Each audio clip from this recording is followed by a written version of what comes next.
श्री कृष्ण गोविंद हरे मुरारे हे नाथ नारायण वासुदेव श्री कृष्ण गोविंद हरे मुरारे हे नाथ नारायण वासुदेव हे नाथ नारायण वासुदेव हे नाथ नारायण वासुदेव हे नाथ नारायण वासुदेव हे नाथ नारायण वासुदेव श्री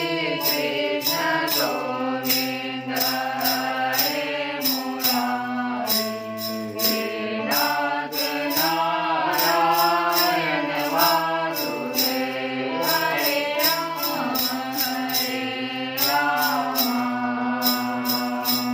राम राम हरे हरे हरे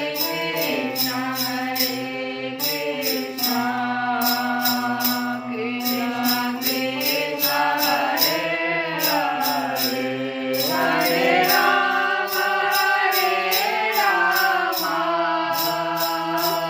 राम राम हरे हरे हरे कृष्ण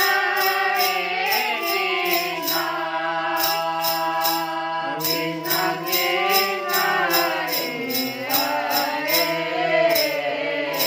हरे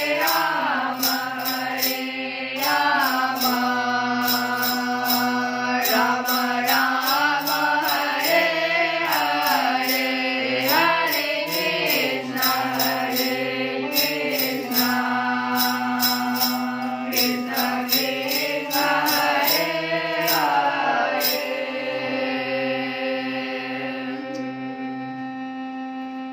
जय श्री कृष्ण ज्ञान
कल हम लोग सुन रहे थे कि कपिल भगवान कह रहे हैं अपनी माँ से, संपूर्ण संसार में जो आसक्ति रखता है उसको धूम मार्ग से बहुत अच्छा कर्म करने पर भी पितृलोक ही प्राप्त होता है, और पितृलोक से भोग भोगने पर पितृलोक से फिर वापस उसके ही संतान के वंश, उसी के वंश में उसको संतति बन करके आना पड़ता है।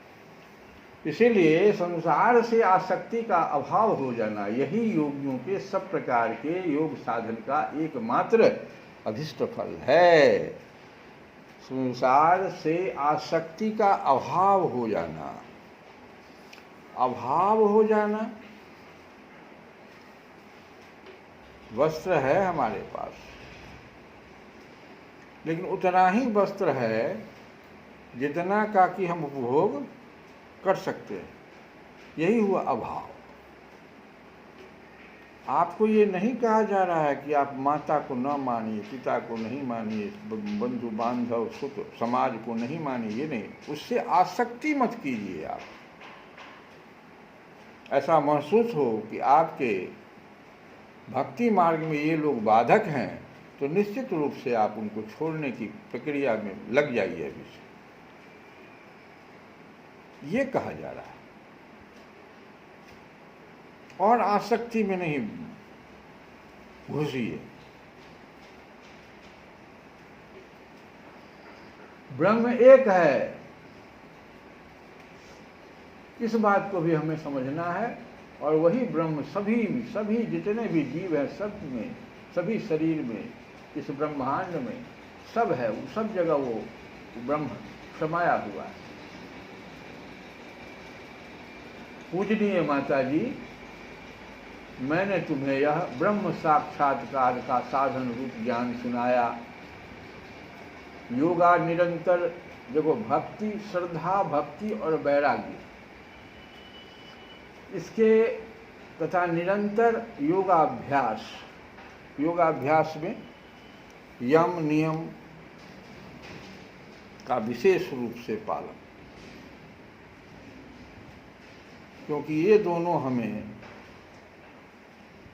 भजन की ओर ले जाने में बहुत सहायता पहुंचाता है। इसके बाद आसन, तब प्राणायाम, प्रत्याहार और वो ध्यान, धारणा, समाधि, ये सब तो दूर की बात है। सबसे पहला पायदान पर ही हम लोग नहीं खड़ा होते हैं, जो यम है, जो 5 है। किसी भी प्रकार से हमारे वाणी से, खैर हाथ वगैरह से हो गया तो बहुत बड़ी बात है, वाणी से भी हिंसा नहीं करना। हिंसा मतलब है किसी को मार नहीं देना, हिंसा मतलब किसी के प्रति ऐसा आघात नहीं कीजिए जो कि वो अपने को मरा हुआ महसूस करे। सत्य का पालन कीजिए, झूठ न बोलिए, चोरी नहीं कीजिए। चोरी का मतलब यहाँ रात की चोरी नहीं है,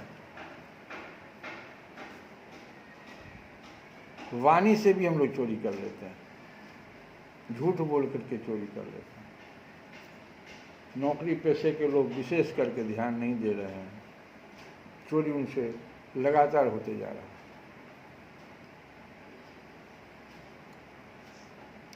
तो ये सब हुआ यम। अनियम, अपने को अनुशासन में डाल दीजिए, अनुशासित हो जाइए हर प्रकार से। नियम एक बांधिए कि हम इस प्रकार से रहेंगे, आहार की शुद्धि, ये नियम में आ जाएगा। जो शौच वगैरह है, पवित्रता और पवित्रता का ख्याल, ये सब क्रिया को पहले हमको शुरू कर देना है, ताकि हम, और श्रद्धा के बारे में हमने कहा भी था कल कि एक ही प्रेम जो हमारे भीतर समाया हुआ है, वो जब, वही प्रेम जब अपने से बड़ों के प्रति प्रकट होता है तो श्रद्धा का रूप पकड़ लेता है, और वही प्रेम जब बच्चों के प्रति प्रकट होता है तो उसको वात्सल्य प्रेम कह देते हैं।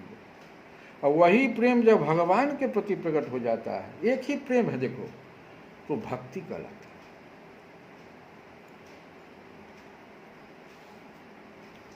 तो श्रद्धा होनी चाहिए, भक्ति होनी चाहिए, वैराग्य होना चाहिए, तथा निरंतर योगाभ्यास के द्वारा एकाग्र चित्त और असंग बुद्धि होना चाहिए।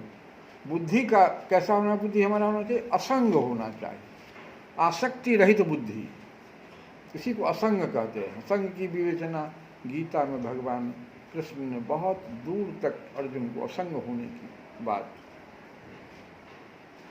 बताई। तो इस प्रकार से हम इस सब साधन को एक साथ लेकर के और ब्रह्म को जान सकते हैं, ब्रह्म का साक्षात्कार कर सकते हैं। तो यही करे पूजनीय माता जी, मैंने तुम्हें यह ब्रह्म साक्षात्कार का साधन रूप ज्ञान सुनाया। इसके द्वारा प्रकृति और पुरुष के यथार्थ स्वरूप का बोध हो जाता है।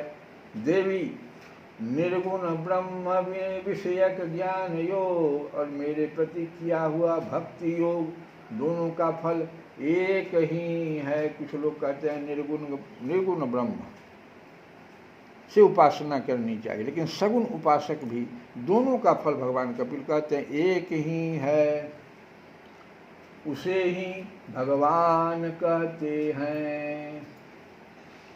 सगुण उपासक तुलसी बाबा और निर्गुण उपासक कबीर बाबा। लेकिन दोनों के द्वारा किया गया जो ब्रह्म ज्ञान है वो भक्ति योग कहलाता है।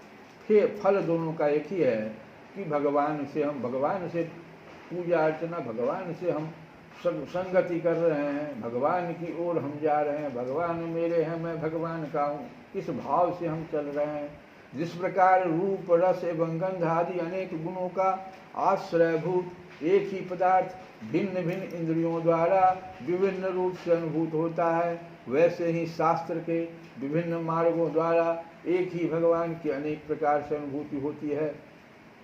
नाना प्रकार के कर्म कलाप, यज्ञ दान तप वेदाध्ययन, वेद विचार, मीमांसा कहलाता है, उसको वेद विचार भी कहते हैं, मीमांसा।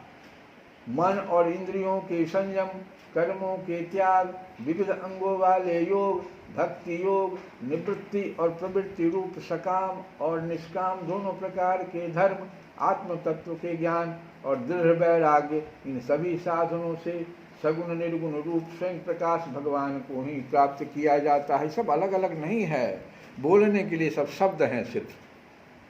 कभी भी इसमें फंसना नहीं चाहिए कि ये तो हमको निर्गुण ब्रह्म की बात बताते हैं, तो कोई कहेगा जो हम तो मीमांसा बता रहे हैं, कोई कहेगा मन और इंद्रियों का संयम बता रहे हैं, कोई वेदाध्ययन की बात करेगा, कोई कहेगा कि यज्ञ दान तप ये सब करना। सबका एक ही लक्ष्य है। जैसे कई नदियाँ एक साथ, सभी छोटी नदियाँ बड़ी नदियों में, बड़ी नदियाँ समुद्र की ओर चली जाती है। ये सारे जो साधन हैं, इन सब का एक ही फल है कि भगवान को प्राप्त करना। माता जी, ये सब भगवान कपिल कह रहे हैं। माता जी सात्विक, राजस, तामस और निर्गुण भेद से 4 प्रकार के भक्ति योग का एक सात्विक भक्ति होता है, एक राजस भक्ति, एक तामस भक्ति और एक निर्गुण भेद से। तो 4 प्रकार के भक्ति योग का, और जो प्राणियों के जन्म आदि विकारों का हेतु है, जिसकी गति जानी नहीं जाती, उस काल का स्वरूप मैं तुमसे कह ही चुका हूँ देवी। हे देवी, हे माता श्री, अविद्या जनित कर्म के कारण जीव की अनेकों गतियाँ होती है। अविद्या जनित कर्म के कारण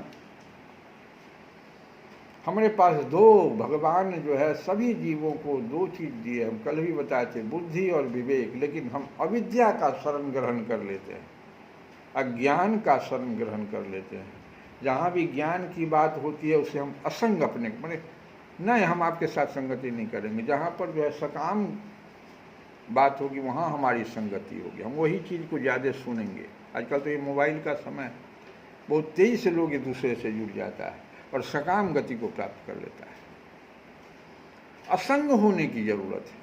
बहुते से संग करने से आपको कुछ भी प्राप्त नहीं होता। आप सिर्फ है, कल भी जो हम गाए थे कि कितना बार आप जो है जन्म ले चुके, कितने व्यक्तियों को आपने संतान पैदा किया, कितने के आप खुद संतान हो गए, कितने माता पिता हमारे हो गए। लेकिन इन लोगों ने हमारे साथ क्या किया, अभी तो फिर भी तो जन्म जन्मांतर में हमको फंसाए हुए। कोई हमको कहाँ सिखाया कि असंग हो जाओ, तुम इस जन्म मृत्यु के चक्कर से हट जाओ, अपने ही बच्चों के घर में फिर से पुनः पुत्र पुत्री के रूप में आना क्या अच्छी बात है। सिर्फ अपने कर्म को हम अगर समझ लें, वही कहते हैं कि जो व्यक्ति अविद्या जनित कर्म के कारण जीव की अनेकों गतियां होती है, उनमें जाने पर वो अपने स्वरूप को नहीं पहचान सकता। ठीक जन्म के समय 1 सेकंड 2 सेकंड 5 सेकंड के लिए बच्चे, उससे पहले वो सब कुछ जानता है अपने बारे में, कितना जन्म हमको हुआ, क्या क्या हम गति को, सब वर्णन हो चुका है। लेकिन सिर्फ 5 सेकंड ही या 10 सेकंड के लिए जो बच्चा जो बेहोश हो जाता है जन्म के निकलने के समय, उसी को रुलाया जाता है, वही 10 सेकंड सब चीज़ भूल जाता है, अपना पिछला सभी कर्म जन्मों की बातों को, ज्ञान की, उसे ज्ञान खत्म हो जाता है। वही बात यहाँ कह रहे हैं कि वह जो है अपने स्वरूप को ही भूल जाता है, पहचान नहीं पाता कि हम क्या थे, फिर हम क्यों इस तरह से ये क्रिया करने के लिए चले हैं। मैंने तुम्हें जो ज्ञानोपदेश दिया है, भगवान कह रहे हैं कि मैंने जो तुम्हें ज्ञानोपदेश दिया है उसे दुष्ट, दुर्विनीत, घमंडी, दुराचारी और धर्मध्वजी कहते हैं दंभी आदमी। भगवान कहते हैं ये जो हमने ज्ञान दिया, ऐसे व्यक्तियों को, पुरुषों को नहीं सुनाना चाहिए। इसका दूसरा ही अर्थ वो निकाल लेगा, अपने तरीके से अर्थ निकाल के वो बोलेगा। इसीलिए मना करते हैं कि ऐसे व्यक्तियों को, दुष्ट जो है, दुर्विनीत है, घमंडी है, दुराचारी है, धर्मध्वजी है, दंभी जिसको कहते हैं, नहीं सुनाना है। जो विषय लोलुप हो, गृहासक्त हो, मेरा भक्त नहीं हो, अथवा मेरे भक्तों से द्वेष करने वाले हों, उसे भी इसका उपदेश नहीं कहना चाहिए। कभी ना उपदेश उसको करें।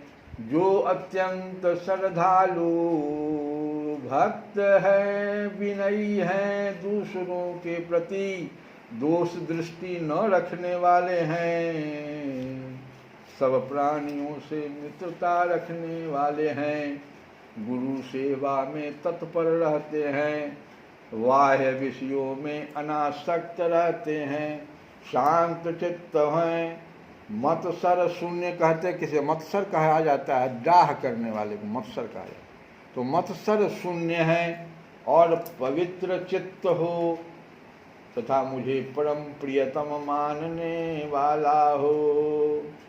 मैं ही आपका हूँ, आप ही हमारे हैं, मैं ही आपका हूँ, आप ही हमारे हैं। अब लोग कल जो भजन गा रहे थे, उसी भजन को पुनः सुने कि ये जो मन है मेरा, ये सबसे ज़्यादा हमको परेशान कर रहा है। इसी को जरा समझा रहे हैं। काहे को फिरत, अरे काहे को फिरत, काहे दौड़ लगा रहा रे मन, कहाँ जहाँ ताम को क्यों घसीट रहे हो। काहे को फिरत मूढ़ कहते हैं इस मन को, मूढ़ तुलसी बा कर रहा है, मूर्ख कह रहा है। मूढ़ मन धारो, मूढ़ मन धारो, अरे तजी हरि चरण,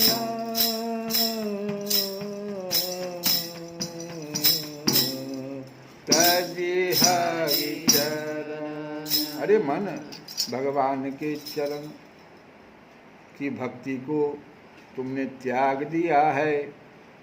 तजी हरि चरण सरोज सुधारस, ये अमृत के समान था, इसको तुमने छोड़ दिया। सुधारस। क्या कर लिया? तो रवि कर जल लायो। रवि कर जल किसको कहते हैं? सूर्य भगवान के प्रकाश से जो जल दिखाई पड़ता रहता है सड़क पर, मृगतृष्णा का जल, रवि कर जल। कहाँ तुम फंस गए आसक्ति मेरे मन? अरे मूढ़ मन गाहे को फिरत हो धायो। अरे उसके बाद कहते हैं कि त्रिजग देव नर असुर अपर जग जोनि सकल भ्रमी आयो। कहाँ कहाँ तुम घूमा अभी तक? पशु पक्षी का, देव नर असुर, क्या क्या नहीं तुम हुए हो कई जीवों, कई जन्मों में। पूरा सकल पूरे जगह से तुम घूम करके आ गए, सब जोनी से तुम घूम करके सकल जोनी भ्रम आयो। गृह वनिता सुत बंधु भये बहु। कितना तुम्हारा घर बना, कितना तुम्हारे पत्नी पुत्र भाई बहन माता पिता, आहा, कितना तुम क्या क्या करके नहीं आए हो, फिर वही करने चले। गृह वनिता सुत बंधु भय बहु मातु पिता जिन जायो।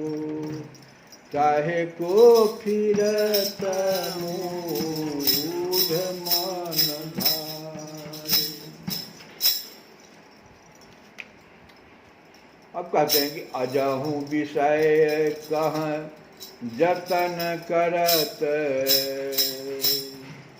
यद्यपि बहु विधि डहकायो।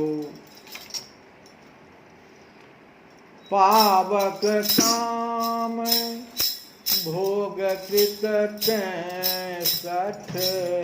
पावक काम भोग कृत सठ।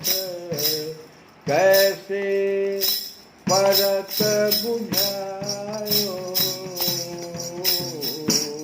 काहे को फिरत मूढ़ मन धायो। मूढ़ मन धायो। तुलसी बाबा कहते हैं कि इस प्रकार यद्यपि तू कई तरह से छला जा चुका है, फिर भी अब तक तू उन्हीं विषयों के लिए ही जतन कर रहा है। बार बार दुख भोग कर भी फिर उन्हीं में मन लगाता है। ये मन तो यही मन न था हमारा, ये मन सब जगह गया हुआ है। जो हमारा जो सूक्ष्म शरीर बनता है उसमें चार चीज हमेशा साथ रहता है, भोगता रहता है। ये भले ही ये जो हमारा लिंग शरीर, यहाँ जो अभी शरीर है, भौतिक शरीर है, ये भले ही यहाँ छूट जाता है, जल जाता है, लेकिन जो सूक्ष्म शरीर है, कारण शरीर है, सूक्ष्म शरीर तो मेरा हर जगह जाता है। उसमें चार चीज तो बहुत प्रमुख है। सबसे पहला तो है उसका बुद्धि, तो मन, अहंकार और चित्त, ये चारों तो। इसलिए ये इस मन को सब कुछ पता है, ये सब कुछ करके आया है। इसी मन को बुद्धि सहायता करता है। लेकिन मन ठीक हो तब न बुद्धि सहायता करेगा। मन तो आसक्ति में डूबा हुआ है, सकाम कर्मों में डूबा हुआ है। बुद्धि हमारा क्या करेगा? बल्कि बुद्धि को ठगता है, कहता है कि तुम हमको ऐसा बताओ ना। जैसे चोर क्या कहता है अपनी बुद्धि को, सो बताओ। चोर के पास भी तो बुद्धि होता होगा, लेकिन वो अपनी बुद्धि को क्या कहता है कि हमको और तरीका बताओ ना कि भाई कैसे हम इस घर में प्रवेश कर जाए। भक्त का बुद्धि क्या कहता है कि ऐसा तरीका सब हमको बताओ ना। अरे बुद्धि, हमारे साथ हमेशा घूमते रहते हो, मन कहता है उसको। अगर तुम गीता के वो उसको देखोगे जिसमें अश्व है, घोड़ा है, और कैसे कैसे इंद्रियां, उसका लगाम मन के पास, और मन से ऊपर बुद्धि है। देखो, गौर से देखना, बुद्धि के ऊपर फिर वो जीव बैठा हुआ है, अर्जुन से ऊपर परमात्मा बैठे हुए हैं। देखो, पूरा हमारे शरीर का पूरा गीता के उस चित्र से स्पष्ट दिखाई पड़ता है कि हमारा यही चीज है। 10 इंद्रियां का लगाम मन पकड़े हुए, 10 घोड़ा, 10 इंद्रियों का। घोड़ा इसलिए कहा गया इंद्रियों को कि बड़ी तेज से भागता है, जिधर देखेगा उधरे भाग जाए। मोबाइल में जिस विषय में उधरे खूब तेजी से दौड़ाना शुरू, गेम है तो गेम में शुरू कर देगा, कुछ है तो शुरू कर देगा, वो उसी में लगा देगा, उसको पूरे मन को लगा देगा, वो छोड़ेगा नहीं। कहते थे कल पतंजलि का हमने सुना, बहुत सुंदर बात जो सबको जानना चाहिए, कि ये जो डॉक्टर लोग हैं वो नींद की गोली खिला रहे हैं। मान लो किसी व्यक्ति का चेतन जो है, नींद इसलिए नहीं आ रहा है क्योंकि वो किसी आसक्ति, उसकी काम आसक्ति हो गई है, कहीं जब वो फंस गया है और उसका नींद खत्म हो गया। उस व्यक्ति का बहुत कर्जा उसके ऊपर हो गया, वो उसको नहीं दे सकता है। उसको नींद की गोली से कैसे हम ठीक कर देंगे? भले ही उस मस्तिष्क को सुला देंगे, लेकिन वो जो जहर हमने सुनाने की जो दवा दिया, जो मस्तिष्क को धीमा कर देता है, समझने की प्रक्रिया को खत्म कर देता है, वो किडनी को क्या करेगा? हमारे शरीर में अन्य तो अवयव हैं, हृदय है, किडनी है, लंग्स है, क्या नहीं है, डाइजेस्टिव सिस्टम है। वहाँ जाकर के वो क्या करेगा? जहर कहीं न कहीं विकार तो पैदा करेगा। तो ये कह रहे थे कि ये नहीं है मार्ग। वही बात यहाँ भी कहा जा रहा है, ये मन जो है कहाँ नहीं हमारे साथ गया है, इसको समझाने की जरूरत है। ये बुद्धि का प्रयोग करता है, बुद्धि इसके जस्ट ऊपर है, अब बुद्धि से ऊपर जीव है बैठा हुआ। अर्जुन को स्वतंत्र भगवान किए हुए हैं, वो सारथी बन गए, स्वतंत्र कर दिया कि तुम कर्म करने के लिए स्वतंत्र, अपने बुद्धि का प्रयोग करो, मन का प्रयोग करो, लेकिन फल तो फिर हम देंगे। हम बैठे हुए हैं, हमको जो कहोगे हम करेंगे, घोड़ा जिस दिशा में कहोगे उधर घुमा देंगे। परमात्मा वहां बैठे हुए। बहुत बड़ी बात है उस गीता के प्रथम जो चित्र है उसमें, बहुत बड़ी चीज है जिसको समझने की। ये मन जो है ना, कहाँ नहीं मेरे साथ गया हुआ है। इसके बाद ही क्या करता है हमको, देखो ये हमको हमेशा बार बार दुख भोग कर भी फिर उन्हीं में मन लगाता है। परंतु अरे दुष्ट, कहते हैं तुलसी बाबा, अरे दुष्ट तनिक विचार तो कर, कामना रूपी अग्नि में भोग रूपी घी डालने से, कामना तो ऐसे ही अग्नि है, बहुत बड़ा अग्नि, इस अग्नि से ज्यादा प्रज्वलित होता है। कामना की अग्नि में देखो आदमी आत्महत्या तक कर लेता है, और उस कामना रूपी अग्नि में तुम घी डाल रहे हो रे, उसको और प्रज्वलित कर रहे हो। रे दुष्ट, तुम क्या कर रहे हो मेरे साथ? और भड़केगी वो, उतनी ही अधिक भड़केगी। पावक अग्नि, पावक काम भोग घृत तैं सठ, कैसे परत बुझायो रे मन मूढ़ तू, काहे को इधर उधर फिरत धायो। क्या कर रहे हो हमारे साथ? आगे तुलसी बाबा कहते हैं, विषयहीन दुख मिले विपत्ति अति सुख, सपन हूँ नहीं पायो, सुख सपन हूँ नहीं पायो। उभय प्रकार प्रेत पावक ज्यों, उभय प्रकार प्रेत पावक ज्यों, धन दुख प्रद श्रुति गायो, धन दुख प्रद श्रुति गायो, काहे को फिरत मन, काहे को फिरत मूढ़ मन धाय। कहते हैं बाबा तुलसी बाबा कि जब विषयों की प्राप्ति नहीं हुई तब तुझे बड़ा दुख हुआ, उनके नाश से और उनके मिल जाने पर भी दोनों स्थिति में दुख होता है। सुनो देखो, संतान नहीं हुआ दुख है, संतान हो गया अब हमको परेशान कर रहा है दुख है।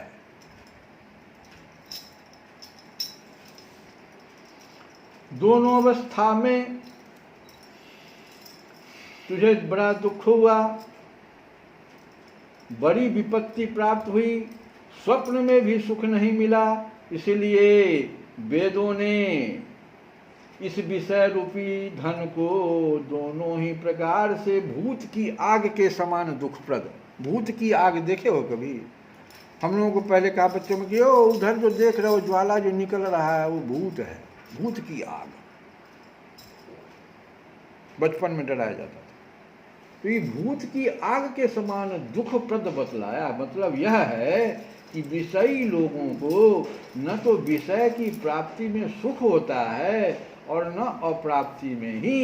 इसलिए छिन छिन छिन होत जीवन, छिन छिन छिन छिन छिन छिन छिन छिन छिन छिन छिन होत जीवन, दुर्लभ तनु बिठा गंवायो, दुर्लभ तनु बिठा गंवायो। तुलसीदास हरि भजहि आस तजी, तुलसीदास तुलसीदास तुलसीदास तुलसीदास हरि भजहि आस तजी, भजहि आस तजी, भजहि आस तजी। काल उड़ग जग खायो, काल उड़ग जग खायो, काहे को फिरत मूढ़ मन धायो, काहे को फिरत मूढ़ मन धायो। कहते हैं कि अरे तेरा जीवन क्षण क्षण में छीन हो रहा है, तुम्हारे हाथ में आयु है नहीं, क्षण क्षण में छीन हो रहा है। इस दुर्लभ मनुष्य शरीर को तूने व्यर्थ ही खो दिया। अतएव हे तुलसीदास, तू संसारी सुख की आशा छोड़कर केवल श्री हरि का भजन कर। सावधान, काल रूपी सांप संसार को खाए जा रहा है। 1.5 सेकंड से बढ़ गया पृथ्वी की गति। क्या? तो ये काल रूपी सांप जो है संसार को खाए जा रहा है। न जाने कब किस घड़ी तू भी काल का कलेवा हो जाए। श्री कृष्ण गोविंद हरे।